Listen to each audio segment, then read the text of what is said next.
Hey Genderqueer gang, this is Hope. It's Monday. Sorry that I didn't upload a video last week. I know, shame, head hanging. I was on spring break, and between staying at my partner's house and my parents' house, I didn't have all that much privacy and I didn't really feel comfortable doing a video. But yeah, so this week we have a free week and we can talk about a topic that we missed, or we could talk about just anything we want to, I guess. But instead of covering the topic that I missed last week, I actually wanted to go way back through the history of Genderqueer gang, back to the beginning, to a topic that really interested me. I was not on the channel at the time, but the topic was passing. And I can't remember exactly how the question was worded, but it was like, is passing important to you? What do you think about it in general? How do you do it? That kind of thing. I remember thinking that Bobby Joe's video was really similar to what I would have said. And they basically said that as a genderqueer person, there really isn't a concept of passing, because if you're just straight up transgender, you know, that's a much easier thing for people to wrap their heads around. You know, you're passing if you start looking like the gender that you are, or you start looking like the sex that you are, which are two different concepts, but anyway. You know, if you were born female but you're male transgender, then if people start calling you he, if people that you've never met before think that you are naturally and were born male, then you're passing, obviously. That's what passing means. But for somebody who doesn't have a gender identity that fits into the binary, it can be really difficult, and I'm not sure that passing really even exists for someone who is genderqueer, unless they're genderqueer and trans, in the sense that they want to be seen as the other sex that they were not born as, but their gender identity is not that gender that goes with that sex. But yeah, so it's really difficult. Like, how would somebody who isn't male or female pass? You know, would it be if people don't know what their gender is or what their sex is? Would it be when people just kind of accept their gender as non-binary? It's really hard to pass in a world that doesn't even really know that your gender exists. So passing is really difficult. Like, I don't have the answer to this. I don't know how to pass as a genderqueer. And it's something that frustrates me a lot, because I don't know how to be seen as genderqueer other than telling people I'm genderqueer, if that makes any sense. It's sort of like, you know, another identity that's really important to me is being pansexual. I don't know how to pass as pansexual unless I'm in a relationship with so many different people at the same time, which is not for me. I'm much more of a monogamous person. So right now I'm in a relationship with a cisgendered male, so I'm seen as straight by most people unless they know me well enough to know that I'm pansexual. If I were in a relationship with a cisgendered female, then I'd be considered gay, even though I'm not even a female, so how could I be gay? It's really a hard thing to do. That's kind of why I like the terms like androsexual or gynosexual, because they don't assume the gender identity of the person who has the feelings. You know, to be gay, you have to be a certain sex or gender, I suppose. And you have to fall in love with the same sex or gender as you, which is not always how it works if you're genderqueer, I guess. I mean, it doesn't have to work that way if you're not genderqueer. I mean, you can fall in love with whoever the hell you want to. But, yeah.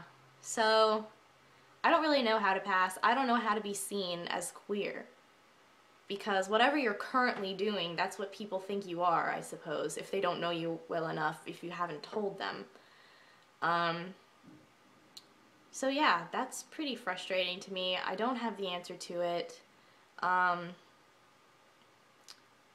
just try to do basically what I feel comfortable with as far as expressions of my gender. And yeah, it does really frustrate me when people assume that I'm just a regular cisgendered female, but I have to accept that there's not much I can do about that at this point in society, in, you know, Western culture, where people are seen as male or female. Even transgendered people, you know, they're seen as male or female. If people accept that person's gender identity, then they see them as whatever gender they say they are, but if they don't, then they see them as the gender they were born as, or whatever the sex they were born as.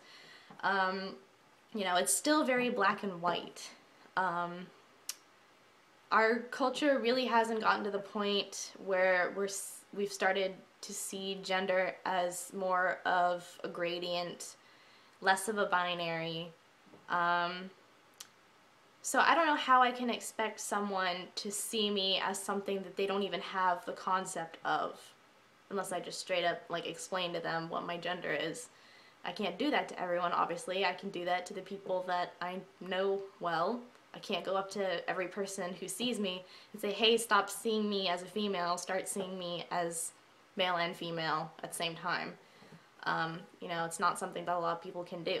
So instead of worrying about that, even though I do worry about it a little bit, but I just kind of have to accept that for me anyway, and the way that people view gender, my gender, I can't really pass as my gender just by the nature of it. So I just, you know, go about life doing what makes me comfortable. I like to wear jeans and t-shirts and have short hair, and I like to bind, and, you know, I just do what I do. And I'm not that worried about passing. I wish, of course, that I could be recognized more, but it's just not possible at this point in time. Also, another interesting thought that I have is, you know, I'm not sure that passing as a concept, even for trans or cis people, should even be there, just because there are so many different ways to be a certain gender.